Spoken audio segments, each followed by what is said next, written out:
Hi everyone, welcome back. I hope you can hear me and see me clearly. We're back to our second part of the session, the journey to document minorities' heritage in the Maghreb. And we will start with the first speaker, William Reynolds from ASOR, to talk about the challenges and prospects of conserving the heritage of the religious and ethnic minorities across North Africa. Is Will here? I'm here. Thank you, Amna. Yes, please start. Yeah, thank you. Very glad to join you. Thank you all for attending the session. Very glad to have with me here in this panel other members of the Cartagena team, as well as representatives of the Laboratoire du Patrimoine from the University of Manouba. And earlier in the previous session on the same topic, we had our good colleagues at the High House Foundation in Morocco join us. Just a quick overview. I mean, for one reason why this kind of work and this topic is so important to us at the ASOR Cultural Heritage Initiatives is that we've really heard from our colleagues across the region, not just in North Africa, that this question of how broadly heritage is defined and who finds themselves sort of drawn to the topic and sees their own heritage reflected in the broader sort of official notion of heritage as accepted by the state, whether a State Board of Antiquities or a Ministry of Culture. We've heard again and again that there are often pieces missing, right? And that many of our colleagues who work for governments across the region, they have their hands full, a huge amount of responsibility taking care of just the sites and collections that have already been officially registered and are in their care.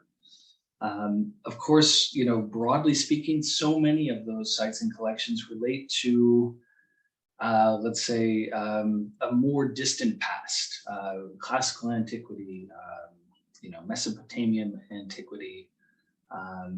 And, for many communities living across the Maghreb, let's say, there are more recent questions of identity and heritage that seem increasingly important. And as we have expanded our outreach work across the region, again and again, we've encountered representatives of communities really across the region saying, we are interested in this topic of cultural heritage and cultural heritage protection, but we want to sort of expand the boundaries of where we apply that same approach. And so, here in over the last maybe a little over a year, it's been our pleasure to partner with Cartagena and Laboratoire in Tunisia to explore this question in greater length. And of course, we'll hear more about that later in the session. But I'll just say from our standpoint at ASOR Cultural Heritage Initiative, we've seen so much promise in what this partnership looks like, not just in Tunisia, but also in Morocco right now, that we're encouraged to think that we're going to expand the same approach across a broader region. And here over the coming year, we look forward to doing similar work in Mali, Burkina Faso, and Niger.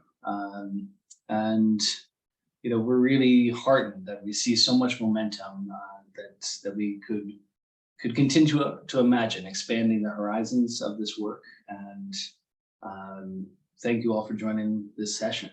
Happy to answer any questions at this point, but I'm just so glad to see so many familiar names and faces on the screen today. Thank you so much, Will. And as you said, this is a very important and valuable partnership to help us, and I'm speaking on behalf of Cartagena, but also of my colleagues from Tunisia, to work on a very important project and a topic that tackles basically the ethnic minorities.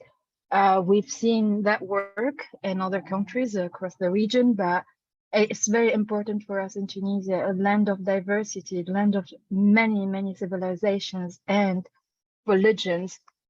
I just wanted to ask you, what does it mean really for you to cover the minorities across our region, their heritage in North Africa as ASOR?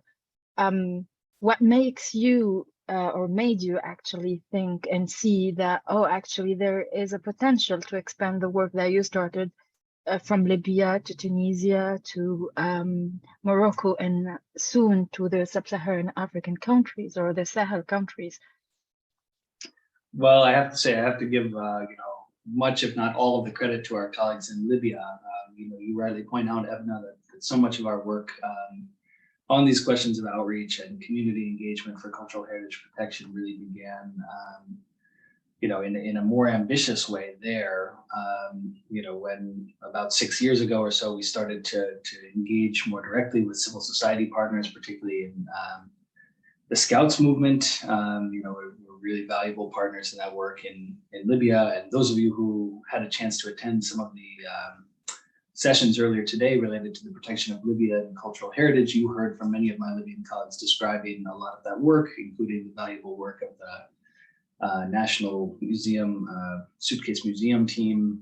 And, that work, because it was taking place, again, in another country that enjoys tremendous ethnic and even religious diversity, again and again, we saw our civil society partners and just volunteers, honestly, saying that they were delighted, for instance, to engage with some of the World Heritage sites in Libya.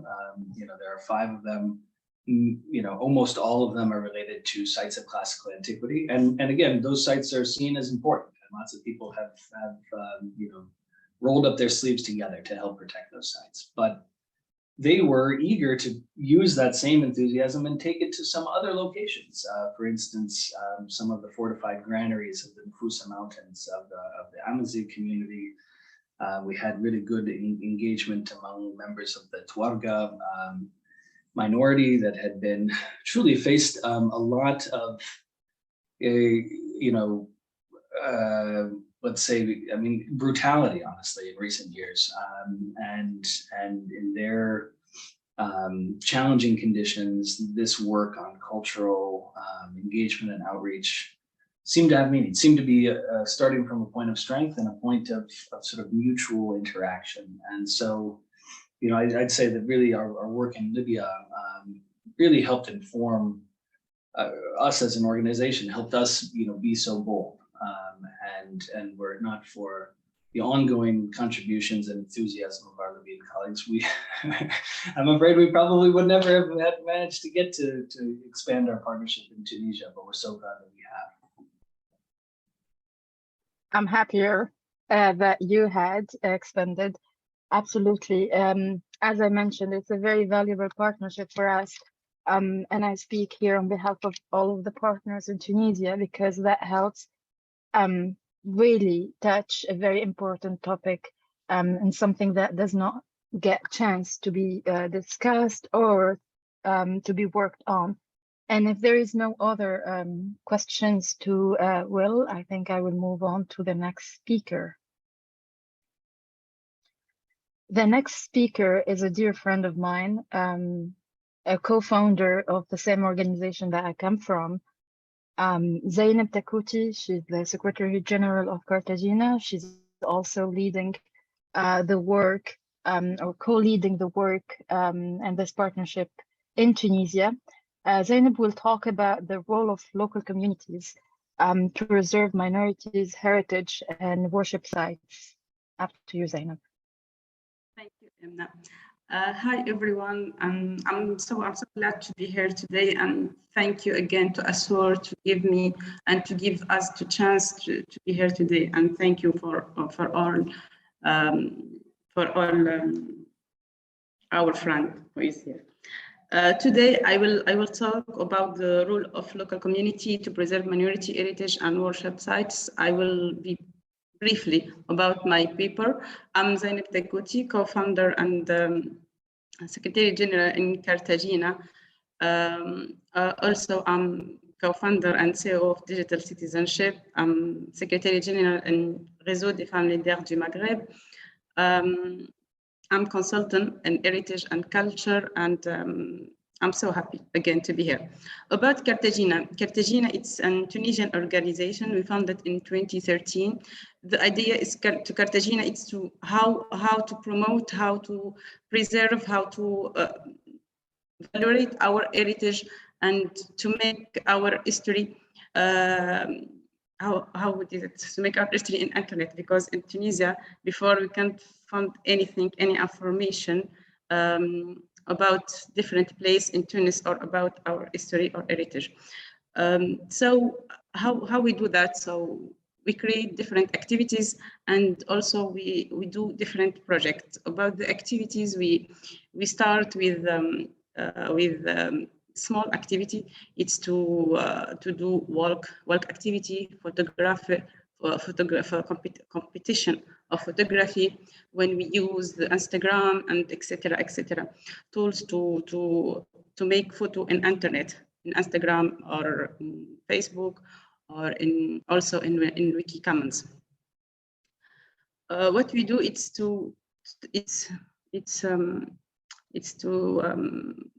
I will talk about two projects. So I will talk about Medinapedia project is in my paper. Medinapedia project, when we start Medinapedia, so we create a collaboration with association ISM, the Association for the Protection of the Medina, when they help us with the archive of this association to create article about all the monuments that exist in the Medina of Tunis. And now when you walk in the Medina, and we can find in the front of the monument a QR code, so we can just scan with your phone, and you can read the article in different language in Wikipedia. In this project, we collect a big data in photo, and now when you do some simple research in Google or anything or another motor de recherche, you can find all the photo related of this monument and with absolutely the article in Wikipedia. We have another project when I work on it. It's to scanning and digitalizing the book in library, in diocese library in Tunis, and all the books. It's the books related of the history, and especially Christian history and religion history in the Tunis. And now you can find in Wiki Commons or Wikisource different books. It's public domain books, so we can just find it on internet. In my paper also, I talk about our member in community, and this member, they help us to promote and also to preserve different monument related to minority. As we visit with our friend Rafram, we visit the synagogue of Tunis, and I think we are the first organization when they visit the synagogue in Tunis, because it's not easy to visit, it's all the time closed. Also, we visit with our friend Father Silvio, the Cathedral of Tunis, and we go until the roof of the cathedral, and we discuss with the father about the history of the cathedral and the history of the Christian in Tunis. As I want to say, in Tunis, as I said, now we have a big diversity in Tunis, and when we do some events, it's open for all people. And when we visit, for example, Kef, we visit synagogue, we visit cathedral or basilica, we visit Sidi Makhlouf, we visit mosque, we visit. So in the same day, we do all in our tour. Also, we have different other activities, as we have talk about books related absolutely about the history, or also the legend or history in Tunis. Maybe I need to talk about also the Ibadis minority in Tunis with our friend Sofiane. Sofiane, they do great work, take photo. Sofiane and Wajdi, also Wajdi Borji, when they talk, and they take a wonderful photo related to the mosque, special architected mosque from the Ibadis in Jerba. Also, I hope I don't forget. Also the Amazigh community in Tunis. So we have, we create different activity and related to the Amazigh. And we have now a community in Tatawin, that's grâce à ASOR. We have this community now, and we are starting now to working in documentation and tangible and intangible heritage in the south of Tunis. I think it's briefly. Thank you all. Thank you so much, Zainab. Yeah, indeed, it's very important to highlight the work of the local communities. Without those people who are the gatekeepers of the Jewish, Christian, or Ibadi communities in Tunisia, we would not be able to document and open those closed doors and do that work, either to make it public, available for the academia, or to make it available for the humanity through documenting it on Wikipedia. I wanted to highlight something, and I asked Zainab actually about what are the challenges really that you face as an organization or as a community leader to bring together volunteers to do this documentation work, and especially that we know it's without volunteers documenting heritage is very difficult.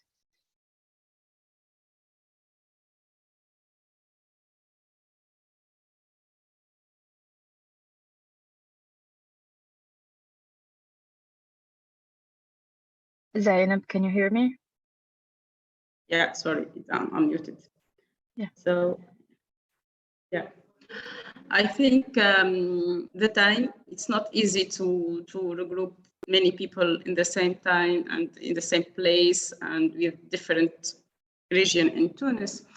I think also we have some community in Tunis, they close it, that not easy to contact and that not easy to create a relationship. It's not easy, but in Cartagena we stayed step by step, and every time we are succeed to connect people. Also, another maybe you can say context. It's we can see we need more involvement of the government with us to maybe to give us some door. It's closed in the Medina, as you know, Emna. So we need permission. So we need to be in biography. So we need they take more time for us, and maybe sometimes we stop it to do something because we don't have time and we don't have people to do that. Yeah, absolutely. We need more collaboration from the government. And here it's funny to see the contrast from what our colleagues in Morocco were talking about, and the privilege actually of having all the doors open to do some work. And on the other side in Tunisia, you find like very difficult to open certain doors, absolutely, and especially of the religious minorities. I saw a hand raised a little bit earlier. I cannot see it anymore. Are you still interested in asking the question, Andy? Yes, I am, but Okay. Since the time is short, I will wait and maybe ask it later. Okay, sure. So with this, we can move to our next speaker, another dear friend of mine, who is joining us from Tunis, Jamal Ben Saiden. He is from Cartagena. He is going to talk about the fieldwork, observation, challenges, and opportunities while documenting the endangered heritage.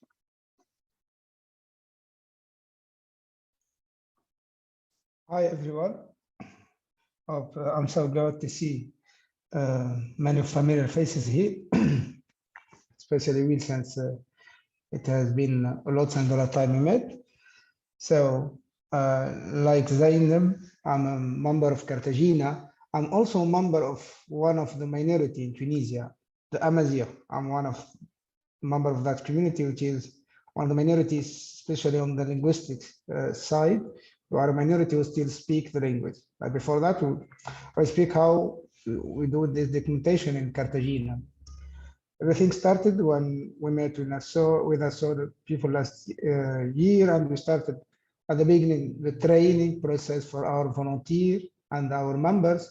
Then we started to visit the field to check what is the situation, which kind of minority we have to deal with. We start with documentation,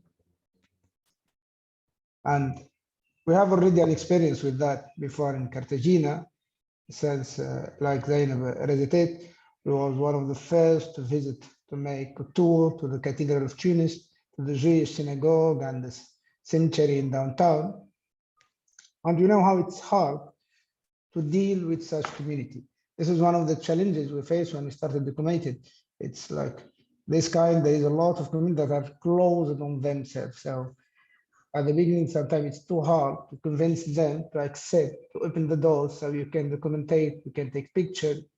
That's information that is gonna be shared with others. So sometimes you have to explain the reason, you have to do a lot of talking before having the opportunity to enter and make the documentation needed. Also in some place, it's too far, it's side from other, for example, for the Amazigh community. And this is why it's important also to work with the community themselves, to convince them to be part of the process.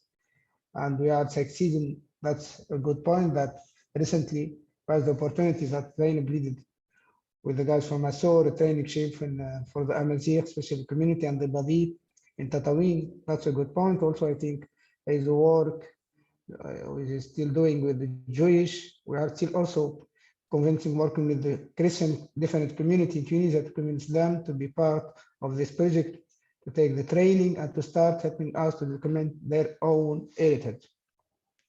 But on the other hand, there is also the administration difficulty, because sometimes they look at this work as threatening for them, as showing that they are not working or doing enough to protect this heritage.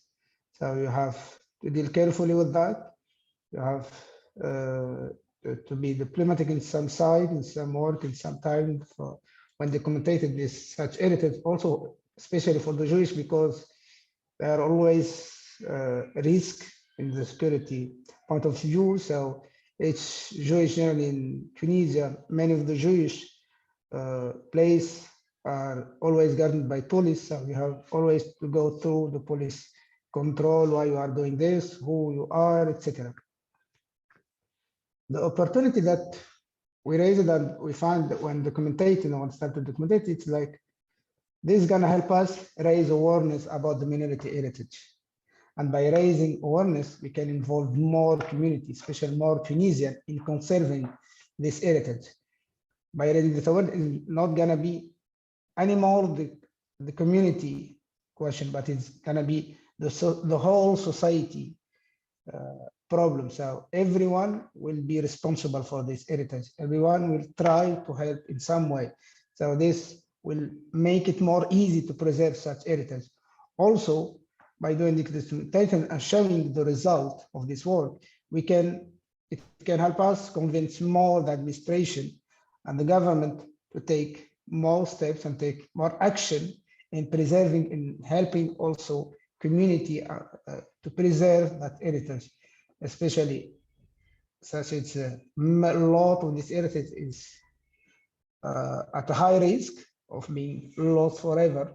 Many places, especially for the Amazigh, for example, in Tatooine, Guiret, etc., are facing a lot because there is less of people still living in the old village all over the country, and with the time are even losing all the intangible heritage. Also, sometimes the community themselves, when they start to raise this point with them, they will be more open for others to check, to help them preserving their heritage. So this was all from me. I'm open. If you have any question, feel free to ask. Thank you again, Amna. Thank you so much, Jamal. Very insightful, and especially coming from someone who is a pure Amazigh person, I think this works matters a lot for you as someone who's sorry, who's coming from a very different background. And whether you're Amazigh or Black or Jewish or Christian in Tunisia, there is always something in common. You are a reflection, sorry, of the Tunisian diversity, this piece of mosaic. I wanted to ask you, Jamal, so what's in dealing with these communities in the field work, what's the common quality or common mission that you found between these people, the different communities that we worked with? So I think the common thing, it's like when you work with them, when you speak with them, you find that all this community at some point, they know about the importance of their heritage, and what they ask generally, it's like to be understood by others. They ask to live, they don't ask for much thing, but at least that their heritage, that they have the right to speak about their heritage, to be respected, because at all, like you said, whatever your background, at the end, we are all Tunisian and human. I remember when I started to speak with the Abadi community, they asked me one question: what is your point of view to the Abadi question? Why you are wanting to document this? And my answer was clear. Our interest is like you are a member of all Tunisian society, and your heritage is as important as other heritage. Our work will be only in that basis. We are not here to judge you, what you are thinking, what your way of seeing things. No, this is for you. We are here just to documentate on a cultural basis. Yes, and please. Thank you, Jamel, and also Zainab. I'm going to ask a question, trying to combine both of your papers. Last week, when Hanan and I had the privilege to be in Tunisia with you and also with our colleagues from Manuba, we saw, especially in Tatooine but also in other areas, a real growing enthusiasm of people wanting to be trained. So I asked in the previous session of Yusra and Abdul Karim in Morocco, they've seen from about 12 people being trained in documenting heritage, 90 people being trained. We saw in Tatooine, 14 people showed up, 8 came another day, and they're going to get friends and neighbors. Why do you, so two parts to the question, which is the same question I asked before. Why do you see this enthusiasm growing? And second, do you have recommendations about how we might have conversations between different communities so that this enthusiasm can be shared with other groups? That is, the Amazigh community members who are excited about the program, talking with members of the Ibadi community or with other patrimony committees and other geographic locations. Yeah, who wants to pick this question? Jamal or Zainab? Please, Jamal. Yeah. For the first part, at least what I have observed among my community during the last 10 years, I think since the revolution, one of the things that Tunisian, all the different communities start to think about themselves at the beginning, to know why they are from coming, etc. For my people, at least, I think we have also the rise of a new generation that is more connected, have more access to knowledge, so they start to know about themselves. They start to see that they have something different from others, so they want to know it, and also they want to preserve it. Maybe this is how we explain that this race of people interested in being training and being willing to acquire all the things that it's needed to preserve and to promote their heritage. For the second half, I think, yes, it's a good point. If we start even by helping them to meet the Jewish, the Ibadi, the Christian, the Amazigh, the Black people of coming that was bring here at the beginning as a slave, but now they are part of the Tunisian community. It's a good thing, I think, if we can succeed to put all this community together, so to work together for more preserving and more, I think, efficient work on documenting this heritage. I don't think they would object to coming together, but a major point to keep in mind every time that we approach those communities is the security. And every time we hosted an event, a religious event, whether it's Islam or any other religion, every time we had a concern of security as Cartagena, we had to assess that and to move forward to whether we host the event or not. We always took risks because, as we mentioned before, and almost every one of the speakers confirmed that this is part of our identities, our shared knowledge, and it's worth documenting by all means.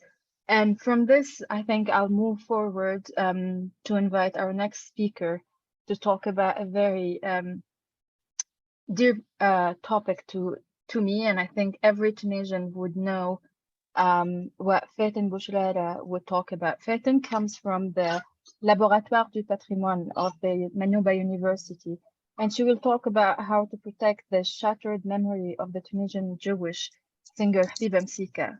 All of us, we know Habiba Msika, we know her songs, we repeat all of those songs in every single celebration and festivity. So what about her? And please, Faten, feel free to speak in whatever language you want. We have interpretation. Make sure that you click on the right language that you want to hear.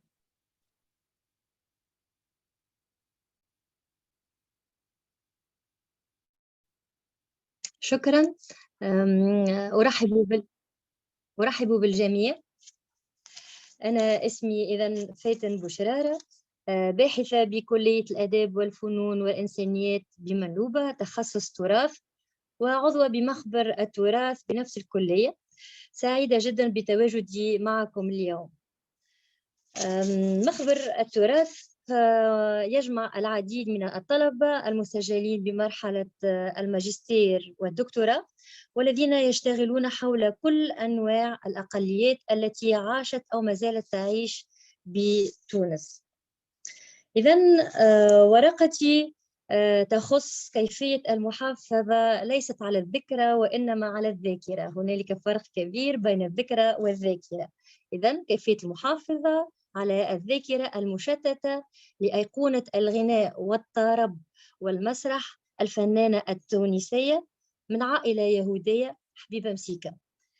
هذه الفنانة، إذن سأكون سريعة، هي هناك اختلاف كبير فيما يخص سنة ولادتها 1893 أو 1896 أو 1903، لكن هنالك المؤكد أنها توفت سنة 1930 يوم 1 فيفري بعد أن أضرم عشيقها الأسبق إلياهو ميموني، وهو أحد التونسيين اليهود الأثرياء من بلدة تستور بها النار.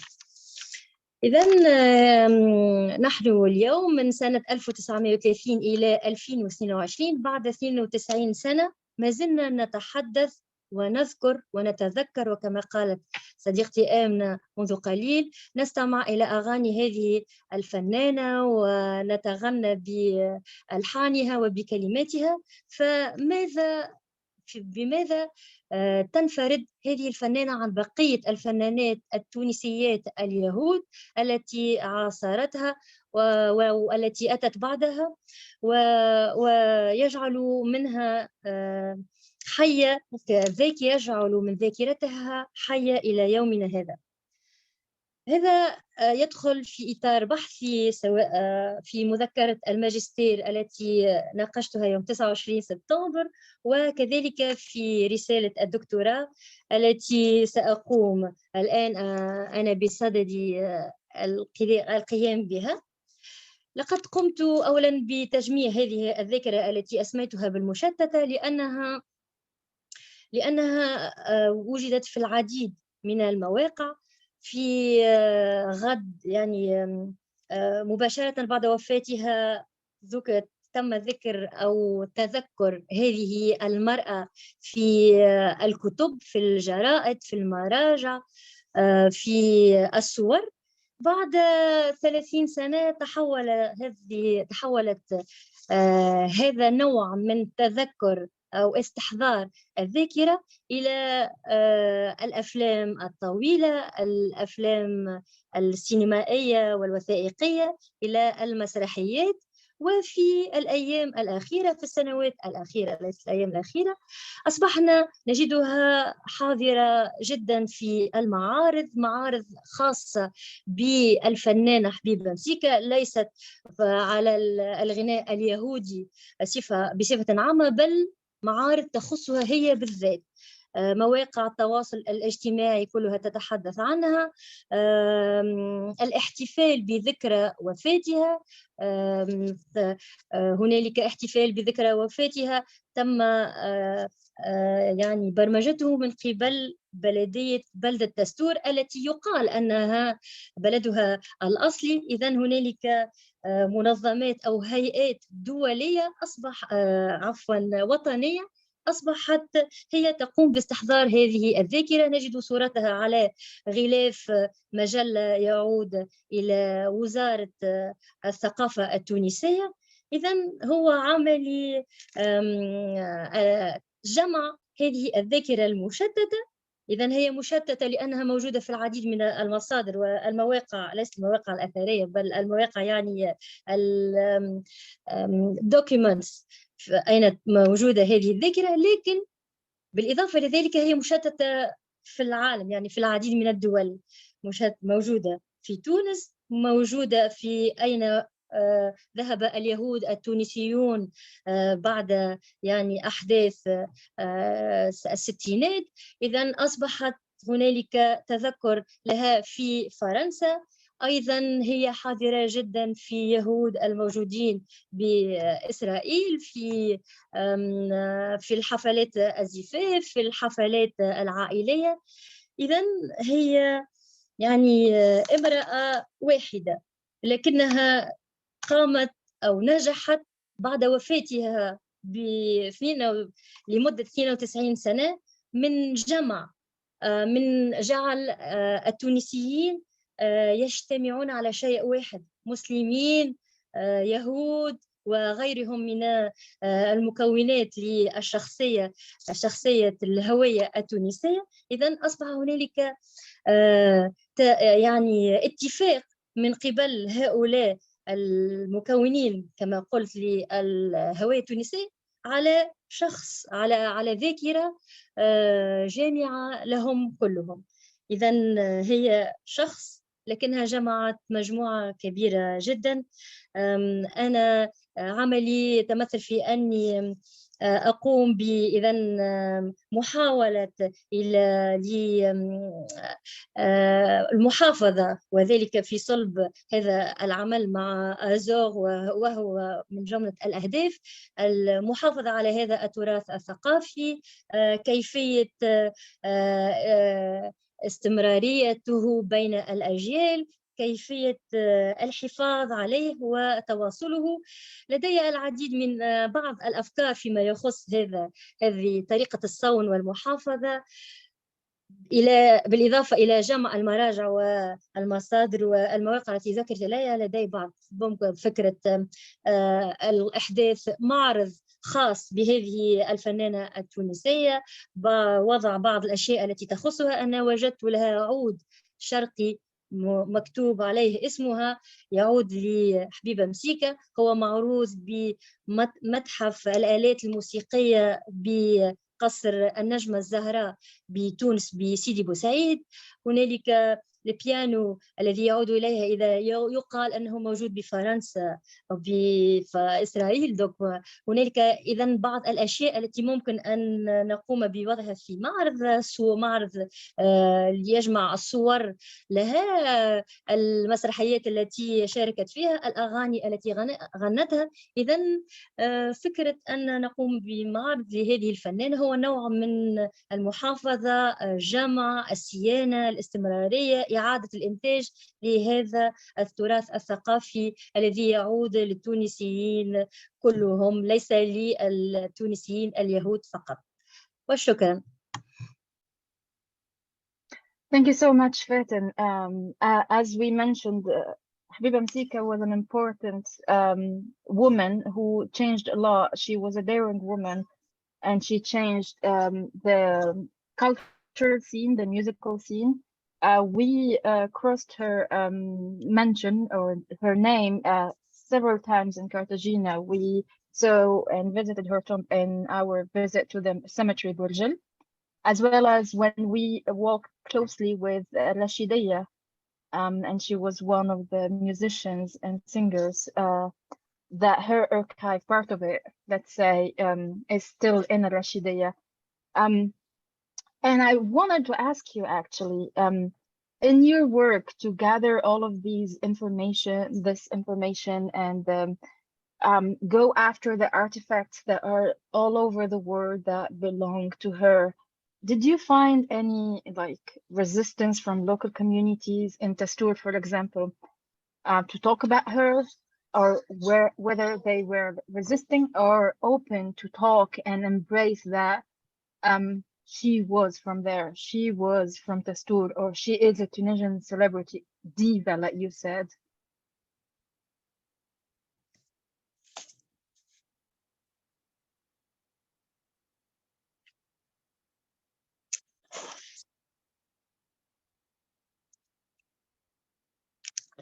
بالنسبة للأشياء إلى حد الآن هي ليست كثيرة، لكن أنا وجدت العود كما قلت قبل قليل، العود الذي كانت تعزف عليه حبيبة مسيكة، وهنالك صورة لها وهي تمسك هذا العود. العود موجود معروض بمعرض الآلات الموسيقية النجمة الزهراء.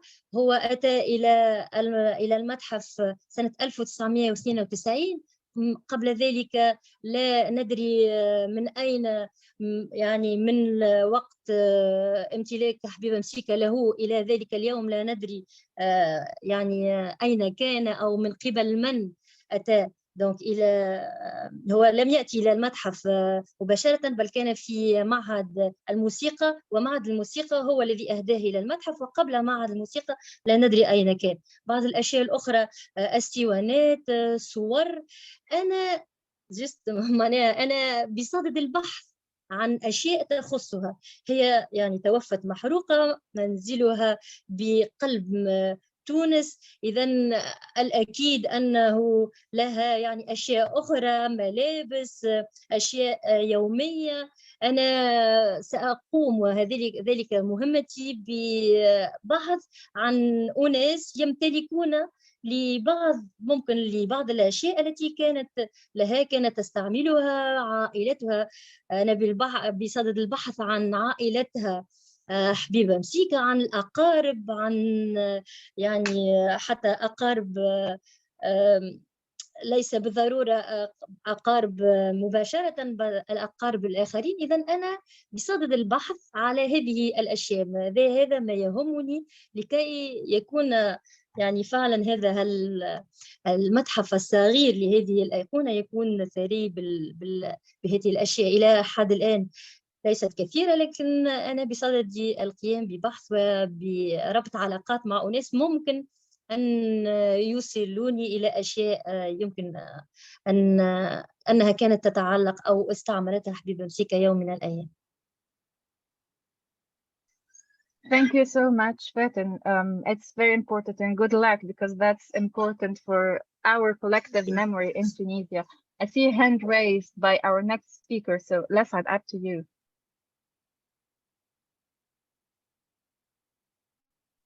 شكرا.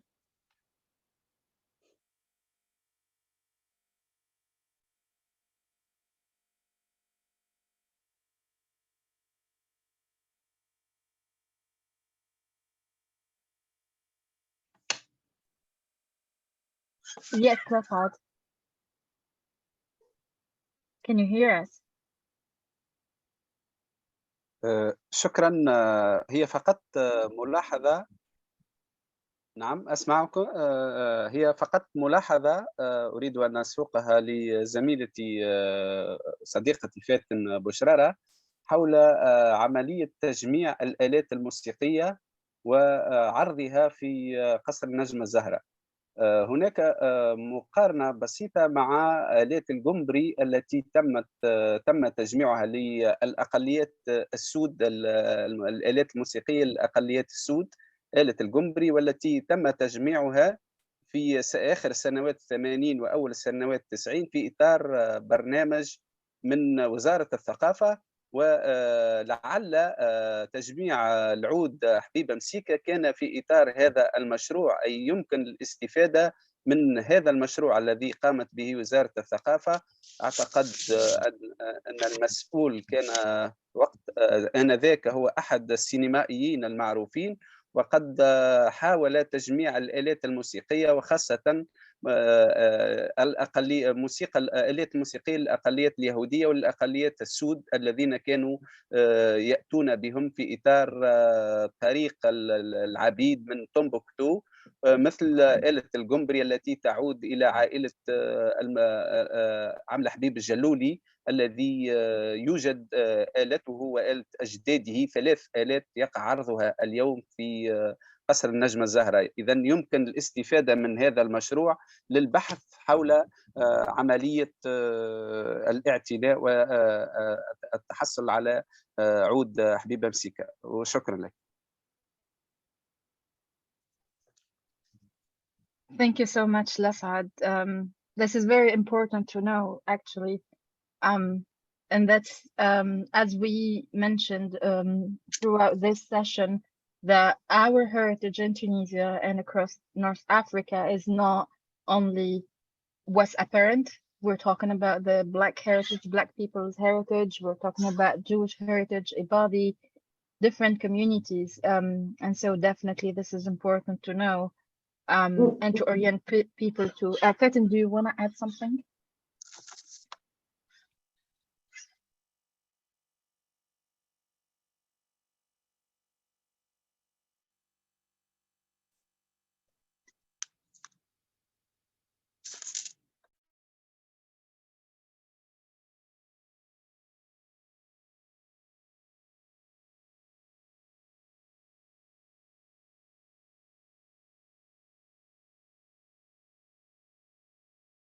I don't know if the translation is a little bit slower than what I am saying, but I think we should move on, being cautious of the time that we have, to our last speaker for today, Mr. Lafad Dandani, from a colleague of Madame Fatin from Laboratoire du Patrimoine de l'Université de Manouba. Mr. Lafad will talk about the memory tourism in Tunisia, the creation of tourist circus for Jewish pilgrimage. Please. Yeah.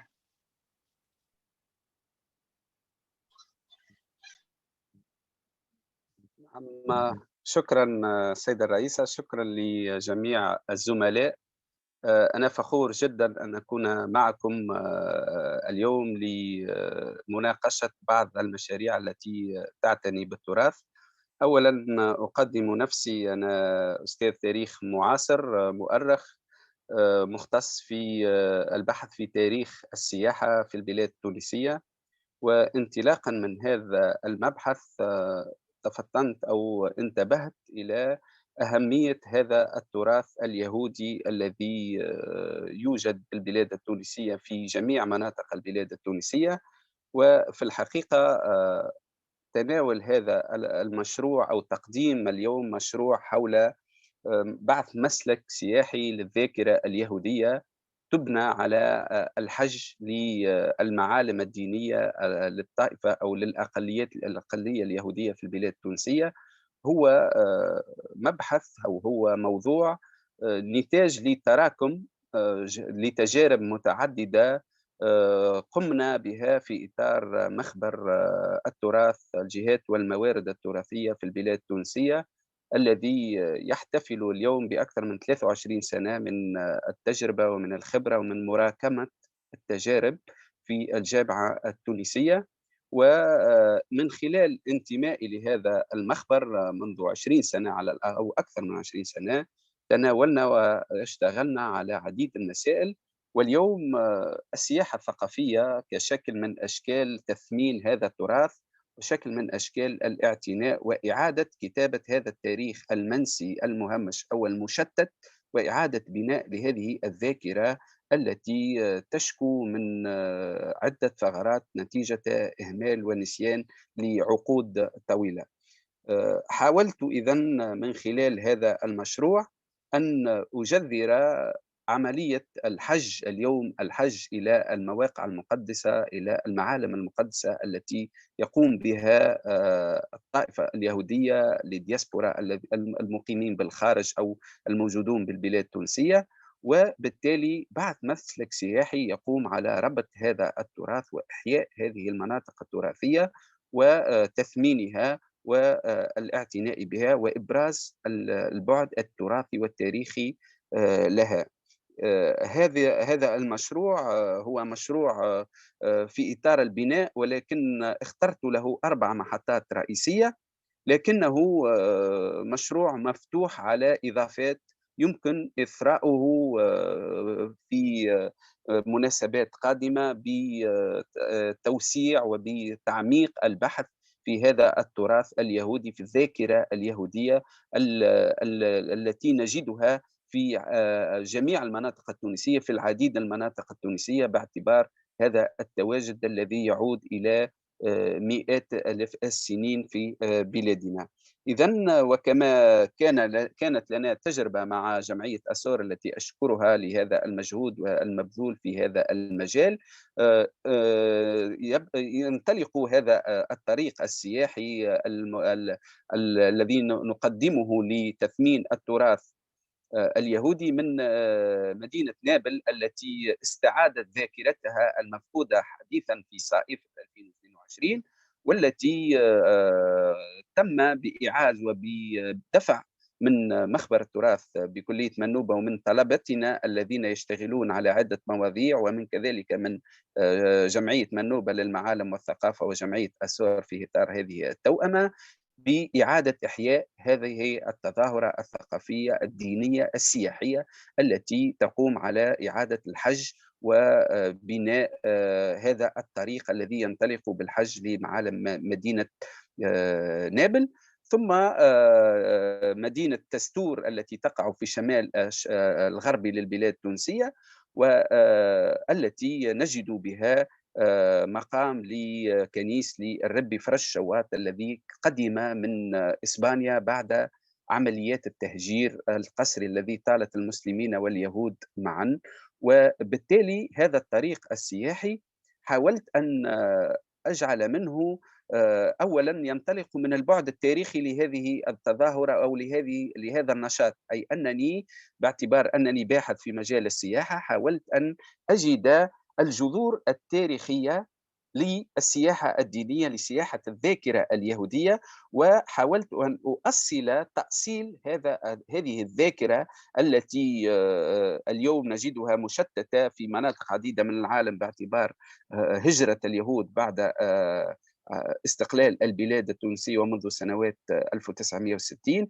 إذن حاولت أن أعود إلى الأحداث التاريخية كي أجعل من هذا النشاط أو من هذا الطريق السياحي طريقا يرتكز على أبعاد تاريخية متينة تعطيه الأسس الصحيحة والمتينة كي يكون مشروعا قادرا على إعادة رتق هذه الشروخ وهذه الفجوات التي نجدها في الذاكرة في تراثنا بصفة عامة وتراث الأقليات بالبلاد التونسية، وخاصة ذاكرة اليهود التونسيين الذين يمثلون جزءا من تاريخنا البعيد.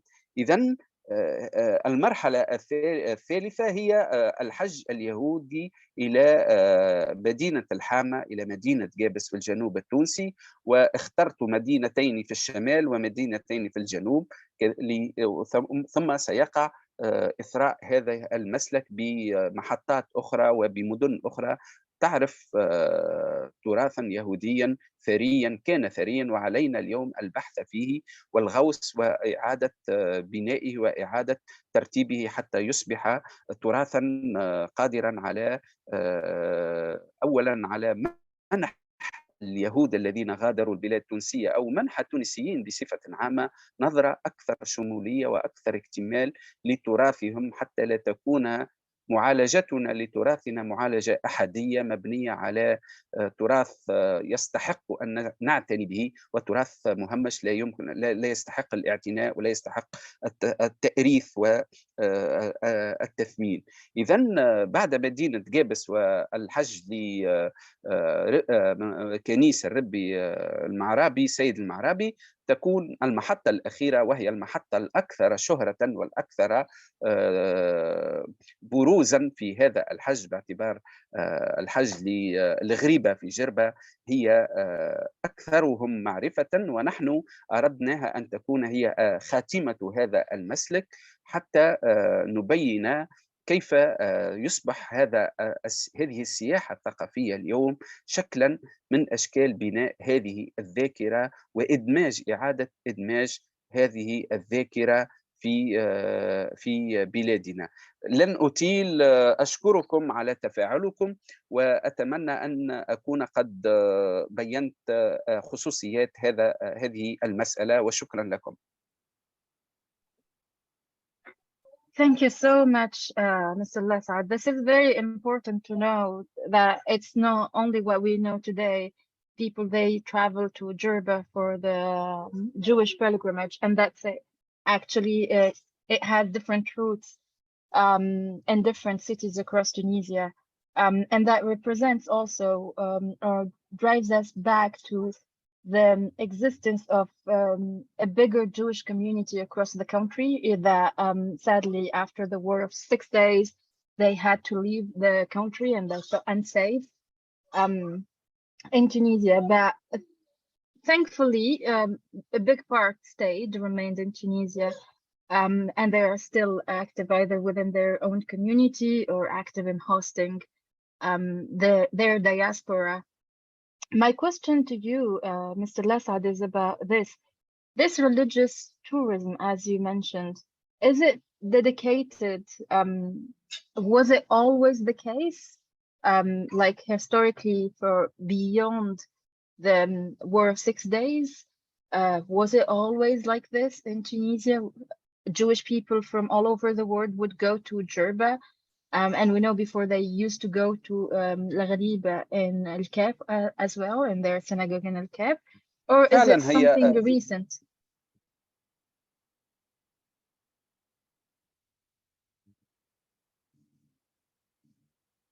فعلا هذا هو أحد أهداف هذه الورقة التي قدمتها، هو أن أبين أن الحج إلى المعالم الدينية اليهودية هو حج قديم يعود إلى بداية القرن العشرين وقبل القرن العشرين، لأن الحج إلى مقام الربي فرج شوات بمدينة تستور نجد عديد المعطيات التي كانت تقدم على أساس أنه هو أحد أهم المسالك أو الأنشطة السياحية التي كانت تقدم، الثقافية التي كانت تقدم.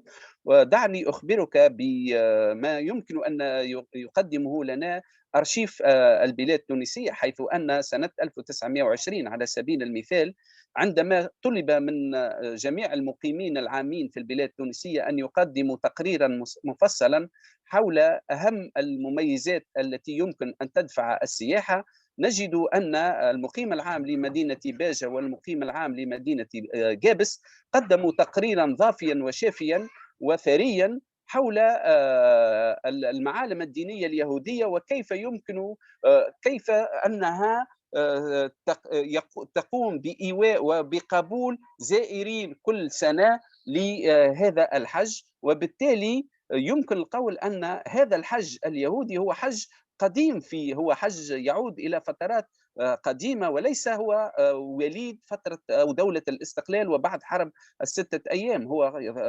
هي حركة تقوم قبل فترة الاستقلال. Thank you so much. This is important to know, even for me as a Tunisian who is very interested in this topic. I'm cautious of the time. We are supposed to wrap up. If there is any question, please stand up or be quiet. Yeah, Mr. Talal. Can you be brief, please? Thank you very much. I will be very Thank you. brief. I know that the time is almost finished. I just would like to say سأتكلم العربية. لقد أتيحت لي فرصة رائعة جدا جدا أن ألتقي مع أعضاء جمعية كرتاجينا في تونس وببعض أعضاء مخبر العلوم الإنسانية في جامعة النوبة. أنا حقيقة كنت يعني تشرفت بمعرفتهم جدا وبالعمل الجاد والمهم جدا الذي يقومون به، وأتمنى على الصعيد الشخصي أن أواصل العمل معهم حقيقة وأن ألتقي بهم مجددا كل ما أتيحت لي الفرصة ذلك. شكرا جزيلا لكم. Shukran.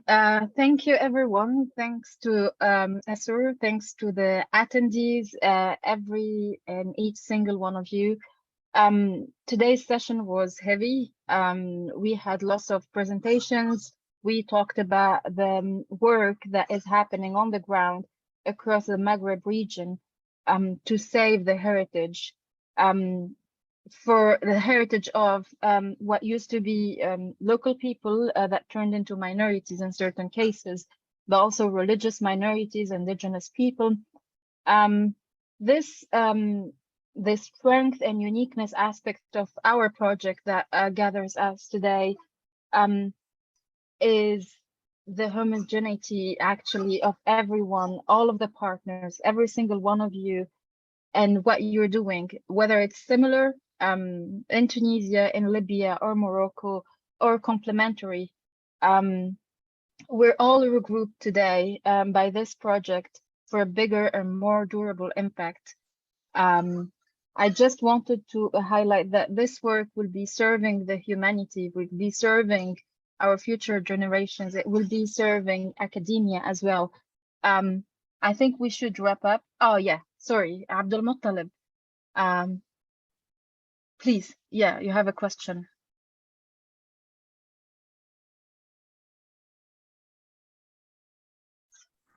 مرحبا جميعا. بعجالة سؤال قصير جدا. هل هناك قائمة وطنية تراثية في الجمهورية التونسية في التراث اللامادي تحديدا؟ هل تعمل مثلا المؤسسات التونسية على وضع لائحة وطنية؟ شكرا جزيلا. شكرا لكم جميعا. لائحة في التراث اللامادي على ما أعتقد لا، لكن أي أستاذ الأسعد يمكنك الإجابة. أي تفضل.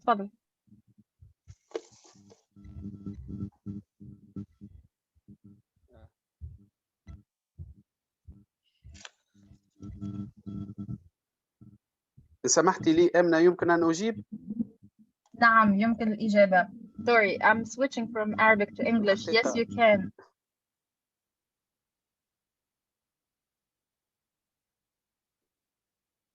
أمنة؟ شكرا بعجالة. نعم، هناك مجهود وطني للاعتناء بهذا التراث، وهناك عمل في هذا الإطار، لكن هو عمل يتطلب تضافر جهود عديدة حتى يمكن أن ينتبه إلى ما تغفل عنه السياسة الرسمية في اعتماد هذا التراث بتوجيه الاهتمام للتراث الأقليات، توجيه الاهتمام لهذا التراث الذي عانى من شيء من النسيان. لكن هناك مجهود تقوم به المصالح المختصة في التراث، سواء التراث المادي أو اللامادي، وخاصة اللامادي، ولكن هناك مجهود يجب أن يتسع أكثر وأن يعود إلى المختصين في هذا المجال حتى يمكننا من العناية بجميع أشكال هذا التراث. وشكرا لكم. Thank you so much. I think with this, we came to the end of the session. We're 5 minutes after the hour that was allocated to us. Thank you again, ASOR, and everyone who remained with us today. See you in person soon.